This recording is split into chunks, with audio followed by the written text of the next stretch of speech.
Confiscating your child's phone only made them sneakier with their screen time. That quiet rebellion is slowly eroding the trust and connection you've spent years building with them. Most parenting advice tells you to just lock everything down, but that approach actually backfires and pushes them further away. By the end of this, you'll have a calm, step-by-step system in place that keeps them safe without starting a daily war. Let's take a deep breath and look at the reality of raising kids right now. They're growing up in a digital ecosystem that we never had to navigate at their age. The algorithms are smarter, the feeds are more addictive, and the social pressure is relentless. The instinct when we feel overwhelmed is to just pull the plug, but we both know that does not work long term. What actually works is building a scaffold of support around them. And that is exactly what we are going to build today, step by step, using the parental control system we are walking through. But before you even open the App Store, we need to shift your mindset. You are not installing a police tracker. You are installing a digital seatbelt. The very first step happens entirely on your own device, before your child even knows you are doing this. Open the parent portal on your phone or computer and create your master account. Use an email address that is strictly yours, not one your child has access to or can guess. As you set up your parent profile, the system will ask you to define your primary concerns and select the age group of your child. This is where most parents make their first mistake. They select every single monitoring option available, thinking more is better. But that is only part of the story. Over-monitoring from day one creates a pressure cooker. Instead, pick the 2 or 3 things that genuinely keep you up at night. Is it late-night scrolling? Is it unknown contacts? Is it location safety? Anchor your setup in those specific worries. Once your parent profile is active, the system will generate a unique pairing code. Write it down or keep it on your screen, because you are going to need it in just a moment. Now comes the part that usually causes the most friction, the installation on your child's device. Hand them their phone and sit down next to them. Do not do this across the room. Sit shoulder to shoulder. Tell them, in a calm, matter-of-fact voice, that as they get older and get more privileges, the family rules require a safety net. Open the child version of the app on their device. It will immediately ask for a series of permissions. This is crucial. The system needs accessibility permissions, location permissions, and notification access to actually function in the background. When the phone prompts you to allow these, walk your child through what each one means. Explain that location is not to spy on them, but to know they made it to soccer practice safely.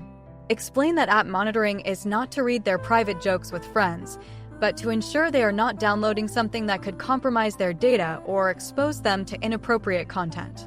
When you hit allow, you are modeling transparency. Then, enter the pairing code from your phone. Watch the screen as the 2 devices handshake and connect. If you want calmer, more confident parenting in a screen-filled world, subscribing is the easiest way to keep these practical ideas coming, because the digital world changes fast and you do not want to be caught off guard. Now that the devices are linked, let us walk into the parent dashboard and configure the monitoring features.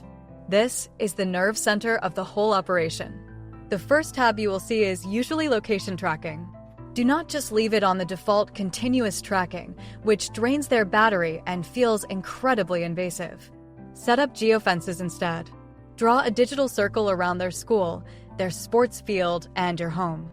The system will now quietly notify you when they arrive at or leave these specific zones. You get the safety without the constant surveillance. Next, look at the app management section. Here, you can see every application installed on their phone. But here is what most parents miss. Do not just block the obvious bad apps. Look at the time spent on the seemingly harmless ones. If they are spending 4 hours a day on a specific puzzle game, that is a conversation to have later, not a block to enforce right now. For web filtering, set the search engine to strict mode to block explicit content, but leave general browsing open. We want to teach them how to navigate the web, not put them in a digital bubble that pops the second they leave your house. Now we move to the feature that will save your sanity, the screen time limits and schedules. Picture this. It is 8:30 at night and you are exhausted. You ask your teenager to hand over their phone for the night, and they say they just need 5 more minutes. 10 minutes later, you are arguing. The dynamic is toxic. Let the app be the bad guy so you can just be the parent. Go to the schedule settings and create a bedtime profile. Set it to lock all non-essential apps at 8:30 in the evening. You can set it to allow only the alarm clock and maybe a messaging app for absolute emergencies. When that time hits, the apps simply gray out on their screen. If they ask for more time, you do not have to yell. You just point to the phone and say the schedule says it is bedtime. It removes the emotion from the boundary. Similarly, set up a homework or focus schedule for the hours they are doing schoolwork, blocking social media and games, but leaving educational tools and messaging open. When you are trying to figure out the right balance for these screen time limits, or dealing with the intense pushback when the device locks at bedtime, it can feel incredibly isolating. That is exactly why I put together a free sample chapter of my Parenting in the Digital Age guide. It breaks down the exact scripts to use when your child pushes back on these new boundaries, and it is linked right below in the description. Grab it when you have a quiet moment, because having those conversations mapped out changes everything. But there was one real problem with just locking everything down. Kids need autonomy, or they will find a way to rebel. This is where you configure the Always Allow list. Go into the app settings and give them a small win. Let them choose 1 or 2 apps that are exempt from the daily time limits. Maybe it is their music streaming app, or a specific reading app, or a creative tool they use for a hobby. Giving them this small slice of control makes them feel trusted, and it drastically reduces the friction when you enforce the limits on the other apps. They feel like they have a voice in the system, rather than just being subjects of it. You should also look for the grace period feature. This allows them to request a 15 or 30-minute extension if they are in the middle of a game or a conversation. It teaches them how to negotiate and manage their time responsibly, rather than just blindly obeying a timer. Once a week, sit down with a cup of coffee and open the parent dashboard to review the weekly report. This is where the real parenting happens. The app will show you a beautiful, colorful graph of their digital life. But do not just look at the total screen time number. That number is meaningless on its own. Look at the context. Look at the time of day they are most active. Are they scrolling until 2 in the morning? That is a sleep issue, not a screen time issue. Look at the apps they are opening and closing rapidly. That might indicate anxiety or boredom. Use this data to ask better questions. Instead of saying you are on your phone too much, you can say you noticed they were up on a specific app until midnight on Tuesday and ask if everything is okay. It shifts the conversation from an accusation to an investigation. Of course, the system will send you real-time alerts if something triggers a safety flag. Maybe they tried to download an age-inappropriate app, or maybe a location alert shows they are not where they said they would be. When that notification pops up on your phone, your heart rate will spike. Take a deep breath. Do not text them in a panic. Do not call them screaming. Wait until you see them in person.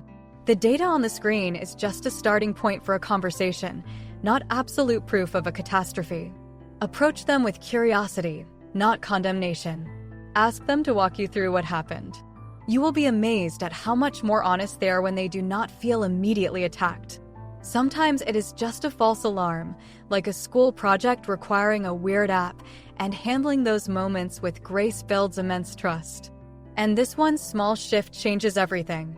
The ultimate goal of setting up this parental control system is not to monitor them forever. The goal is to make the system obsolete.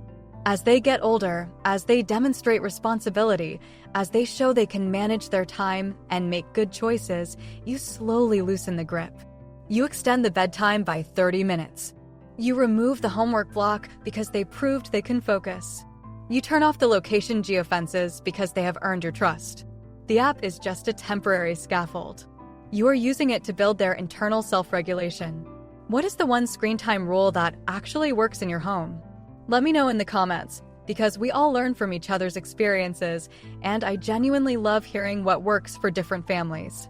Raising kids in this digital age is the hardest job we have ever been handed, but you are not doing it alone. The technology will keep changing, but the core of what they need from you never will. They need to know that you are on their side, that you are guiding them, not just guarding them. Keep the conversations open, keep the boundaries clear, and remember that your relationship with them is the strongest protection they will ever have.